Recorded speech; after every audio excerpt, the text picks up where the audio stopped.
నమస్తే లక్ష్మీప్రియ గారు. నమస్కారం ఉషా గారు. సో న్యూ ఇయర్, కొత్త సంవత్సరం, చాలా మందికి కొన్ని హోప్స్ ఉంటూ ఉంటాయి. ఈ సంవత్సరంలోనైనా సరే ఈ స్థాయికి వెళ్ళాలి, ఈ ఇల్లు కొనుక్కోవాలి, లేదంటే ఈ జాబ్ని క్రాక్ చేయాలన్న ఆశలతో ముందుకెళ్తూ ఉంటుంటారు. ఆ గోల్స్ని రీచ్ అవ్వాలి అంటే ఈ ఇయర్కి సంబంధించి ఏ విధంగా మేనిఫెస్టేషన్ చేయొచ్చు అంటారు? సూపర్ క్వశ్చన్ అండి. ప్రతి ఒక్కరికి ఇయర్ ఎండింగ్ లాగానే ఇదే ఉంటుంది. కొత్త ఇయర్ స్టార్ట్ అవుతుంది, చాలా ఎక్సైటెడ్గా ఉంటాం. 2025 ఇప్పుడు చాలా డ్రీమ్స్ ఇవన్నీ అచీవ్ చేయాలి. ఇప్పటి వరకు లైఫ్లో కాకుండా 2025 ఒక అద్భుతంగా ఉండబోతుంది, గొప్పగా ఉంటుంది అని అందరికీ ఎక్స్పెక్టేషన్స్ ఉంటుంది. సో ఈ ఎక్స్పెక్టేషన్స్ మనకు ప్రతి ఇయర్ ఇదే జరుగుతుంది. ఒక్కసారి మనం తలుచుకుంటే 2024 ఫస్ట్ రోజు, జనవరి 1 రోజు ఎలా ఉండి మన ఆలోచనలు ఎలా ఉండి ఉంటుంది, మీ డ్రీమ్స్ మీ థాట్ ప్రాసెస్ ఎలా ఉంటుంది? చాలా ఎక్స్పెక్టేషన్స్ ఉంటుంది. ఈ ఇయర్ డిఫరెంట్గా ఉంటుంది, డిఫరెంట్గా నేను అచీవ్ చేస్తాను, నా హెల్త్ కానివ్వండి, కెరియర్ విషయంలో, ఫైనాన్షియల్గా. ఎవ్రీ ఇయర్ ఇదే అవుతుంది. ఫస్ట్ రోజు మళ్ళీ ఒక 1 వీక్ రిజల్యూషన్స్ అంటాము, అలా అవుతుంది, మళ్ళీ అదే వదిలేస్తారు. సో ఇలా కాకుండా వీ డూ వన్ థింగ్, ఒక కొత్త strategy. Most of the successful people ఏం వర్కౌట్ చేస్తారు, how they plan for the new year అనేది we just do that. Okay, so first thing మీరు చెప్పండి, జనవరి 1 రోజు ఎలా ఉండింది? What was your 2024? డెఫినెట్గా కెరియర్కి సంబంధించి ఇలా కాదు అన్న ఒక హోప్తో స్టెప్ వేయాలని అనుకున్నాము. దానికోసం డెఫినెట్గా వర్క్ చేయాలన్న ఉద్దేశంతోనే ఉన్నాము. అటువంటి హోప్స్తోనే స్టార్ట్ చేసాము 2024 అయితే. Yeah, super. సో ప్రతి ఒక్కరికి అలానే ఉంటుంది. ఇప్పుడు మనకి 2025 కూడా అలానే ఉంటుంది. దీనికోసం ఒక చిన్న యాక్టివిటీ చేద్దాము. సో ఫస్ట్ థింగ్, జనవరి 1 రోజు మీరు అన్ని చాలా గోల్స్ ఉండి ఉంటుంది, మీకు డ్రీమ్స్, ఆస్పిరేషన్స్ అవన్నీ. ఈరోజు చూసుకుంటే మనం ఇయర్ ఎండింగ్లో ఉన్నాం. What did we do? ఈ 1 ఇయర్లో మనం చేసిన, మనకు వచ్చిన విన్స్ ఏంటి? మేబీ హెల్త్ కండిషన్స్లో మనము చాలా హెల్తీగా అవ్వాలి, సంథింగ్ మనకున్న ఫిట్నెస్ ఛాలెంజ్ కానివ్వండి, ఇంకా స్ట్రెంగ్త్ పెంచుకోవాలి, చాలా ఉంటుంది. So what are the wins? Maybe ఒక చిన్న లాస్ట్ ఇయర్ ఏదో బ్యాక్ పెయిన్ ఉండి ఉండొచ్చు, దానికి ఎక్సర్సైజ్ చేసుకుని వీ వుడ్ హ్యావ్ ఓవర్కమ్ చేసి ఉండొచ్చు. హెల్త్ విషయంలో ప్రతి ఒక్కటి ఒక బుక్ తీసుకుని రాయండి. చిన్న చిన్న విన్స్, మనకి ఇది ఎంతో ఎనర్జీ వస్తుంది. మనం మెయిన్ ఫోకస్ ఏం చేస్తున్నాము అని అంటే, ఈ ఇయర్ మొత్తం ప్రతి ఇయర్ ఇలానే అనుకుంటాము, అచీవ్ చేయలేదు అనే ఒక గిల్ట్లో ఉంటాం, ఒక ఎమోషనల్ బ్యాగేజ్ క్యారీ చేస్తూ ఉంటాం.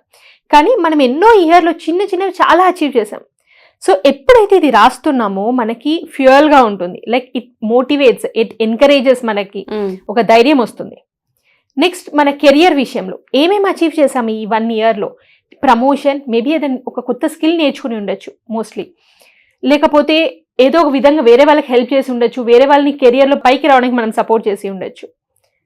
మన ఫైనాన్షియల్ కండిషన్స్ ఎలా ఉంది ఈ 1 ఇయర్? ఎలా ఇంప్రూవ్ అయినాయి మన ఫైనాన్షియల్ కండిషన్స్?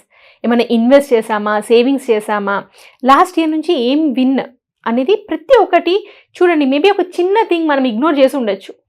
ఎప్పుడైతే మనం ఇది నోట్ చేస్తామో ప్రతి ఒక్కటి, మనకి తెలియదు మనం ఇన్ని గణం అచీవ్ చేసామా ఈ ఇయర్లో అనేది. నెక్స్ట్, మన ఫైనాన్షియల్ ఛాలెంజెస్లో ఏమేమి వచ్చాయి మనకి ఫైనాన్షియల్ ఛాలెంజెస్. ఎప్పుడైతే మనం విన్స్ అన్ని రాసామో, next we will shift to challenges. అండి ఈ 1 ఇయర్లో మనకు వచ్చిన ఛాలెంజెస్, ప్రతి ఒక్కరు ఒక ఇయర్ అనగానే 365 డేస్ ఏమేమి మనం ఫేస్ చేసిన ఛాలెంజెస్, మనకున్న గోల్స్ మేబీ అచీవ్ చేయకపోవడం మనకి కొంచెం బాధగా అనిపిస్తుంది.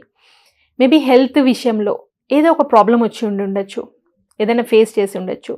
కెరియర్లో ప్రమోషన్ ఎక్స్పెక్ట్ చేసినట్టు ప్రమోషన్ రాకపోయి ఉన్నా, లేకపోతే జాబ్ లాస్ చాలా మందికి. ఫైనాన్షియల్లో మనం ఎఫర్ట్ చేయలేకుండా కొన్ని విషయాల్లో ఆగిపోయి ఉండొచ్చు. సో ఇవన్నీ ఏంటి అనేది ఒకసారి రిఫ్లెక్ట్ చేయండి, బుక్లో రాయండి.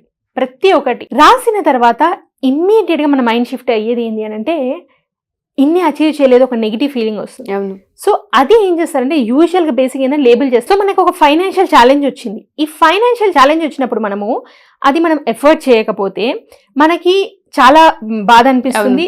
మనం ఏం చేస్తామంటే, నేను ఇది ఎఫర్ట్ చేయలేకపోయినా, నాకు సేవింగ్స్ రాదు, నేను మనీ మేనేజ్ చేయడం రాదు అని ఒక లేబులింగ్ చేస్తాం. ఎప్పుడైతే మనం ఈ లేబులింగ్ చేస్తామో మళ్ళీ మన సబ్ కాన్షియస్లో అది ఇంప్రింట్ అయిపోతుంది.